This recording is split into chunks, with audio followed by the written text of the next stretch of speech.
नमस्ते, मेरा नाम है अभिनय आकाश और आप देखना शुरू कर चुके हैं प्रभा साक्षी का खास कार्यक्रम मोस्ट रिलायबल इन्फॉर्मेशन यानी MRI। 15 अगस्त 1947 को हैदराबाद उन रियासतों में से एक था जिनका भारत में शामिल होना तो दूर, वो इस बारे में बातचीत को भी तैयार नहीं था। निजाम के खास रिजवी दिल्ली में सरदार पटेल को तल्ख तेवर दिखा रहे थे और सरदार साहब सौम्यता के साथ उनकी बातें सुन रहे थे। अब बारी थी सरदार साहब के बोलने की और उन्होंने अपने अंदाज में ये बता दिया कि हैदराबाद हमेशा हिंदुस्तान का रियासत रहा है और अब अंग्रेज हिंदुस्तान छोड़कर चले गए, वैसे ही हैदराबाद को अपना निजाम आवाम के हाथों में देना होगा। इसी में आपको और आपके निजाम की भलाई है। चलते चलते सरदार साहब ने बड़े सौम्यता के साथ कहा कि अपने निजाम को मेरा सलाम कहना। उसके बाद जो कुछ हुआ वो तो इतिहास है। 17 सितंबर 1948 को देश के पहले गृह मंत्री सरदार वल्लभ भाई पटेल ने हैदराबाद का देश में विलय कर संपूर्ण भारत का सपना पूरा किया था। अब केंद्र सरकार हैदराबाद के विलय यानी हैदराबाद की निजामशाही से मुक्ति के 75 साल पूरे होने के मौके पर आयोजनों की योजना बनाई है। इसे हैदराबाद मुक्ति दिवस के तौर पर मनाया जाएगा।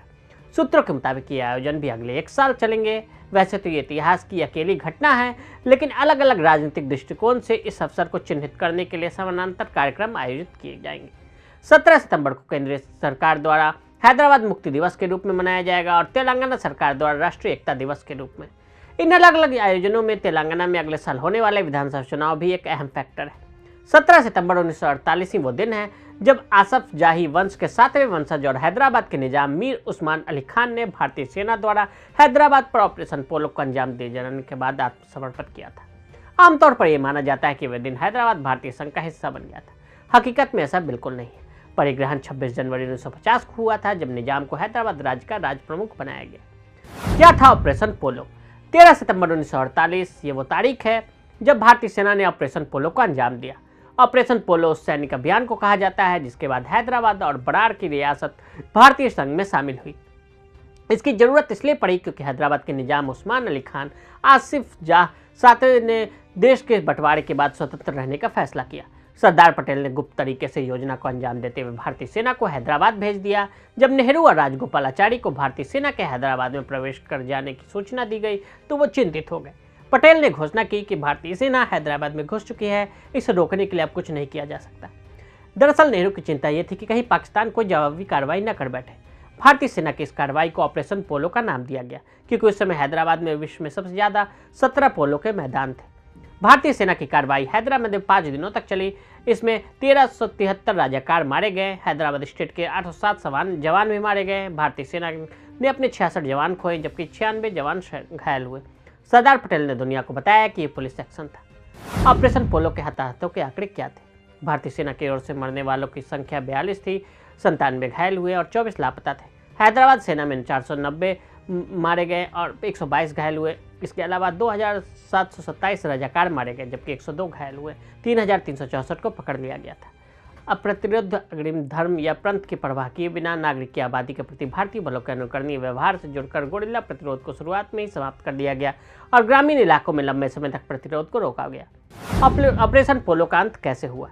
1 महीने बाद 18 अक्टूबर 1948 को मेजर जनरल GN चौधरी को हैदराबाद राज्य का सैन्य गवर्नर नियुक्त किया गया। यद्यपि वे सशस्त्र बलों और पुलिस के प्रभारी भी थे। एक बात गौर करने वाली बात है कि हैदराबाद राज्य में मार्शल लॉ कभी लागू ही नहीं किया गया। भारतीय संघ में पूर्ण रूप से शामिल करने के उपायों पर निर्णय। उस वर्ष 29-30 अक्टूबर को सरदार वल्लभ भाई पटेल, VP मेनन, राज्यों के मंत्रालय, भारत सरकार के राजनीतिक सलाहकार और मेजर जनरल चौधरी ने मुंबई में मुलाकात की और हैदराबाद में लोकतांत्रिक और लोकप्रिय संस्थानों को जल्दी से स्थापित करने और राज्य को भारतीय संघ के रूप में पूर्ण रूप से शामिल करने के उपाय पर निर्णय लिया। हालांकि निजाम ने विलय के दस्तावेज पर हस्ताक्षर नहीं किए थे, लेकिन उनके द्वारा भारतीय संविधान की स्वीकृति को विलय के समान माना जाता था और इस तरह हैदराबाद भारतीय संघ के साथ एकीकृत हो गया। क्या ऑपरेशन पोलो टाला जा सकता था?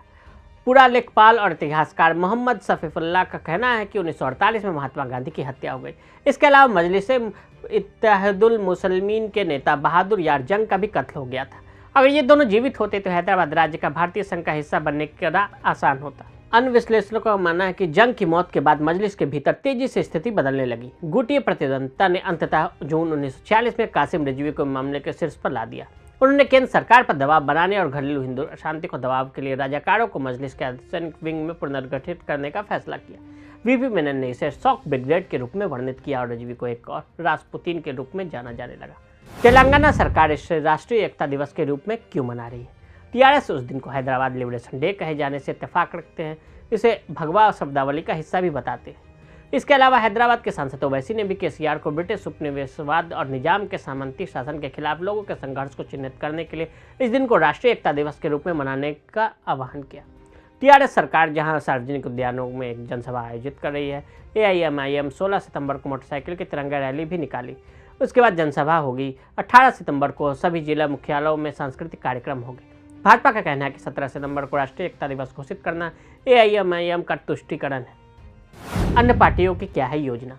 एक और नाम की पेशकश करते हुए कांग्रेस तेलंगाना विलीना दिनम विलय दिवस वर्जस्तुवुलु के साल भर चलने वाले समारोह की योजना बना रही है। तेलंगाना प्रदेश कांग्रेस कमेटी के अध्यक्ष रेवंत रेड्डी ने पिछले 8 वर्षों में आधिकारिक तौर पर जश्न नहीं मनाने और खामोश रहने के लिए केसीआर को दोषी ठहराया। राष्ट्रीय स्वयंसेवक संघ ने पटना उच्च न्यायालय के सेवानिवृत्त न्यायाधीश एल नरसिम्हा रेड्डी के साथ मानद अध्यक्ष के रूप में एक समिति का गठन भी किया है। तो आज हमने आपको हैदराबाद मुक्ति दिवस या राष्ट्रीय एकता दिवस के बारे में बताया। आज के लिए दी इजाजत। ऐसी रिपोर्ट्स को देखने के लिए प्रभा साक्षी के साथ लगातार बने रहें। वीडियो को देखने के लिए फेसबुक ट्विटर पर फॉलो करें, यूट्यूब पर प्रभा साक्षी को सब्सक्राइब करें।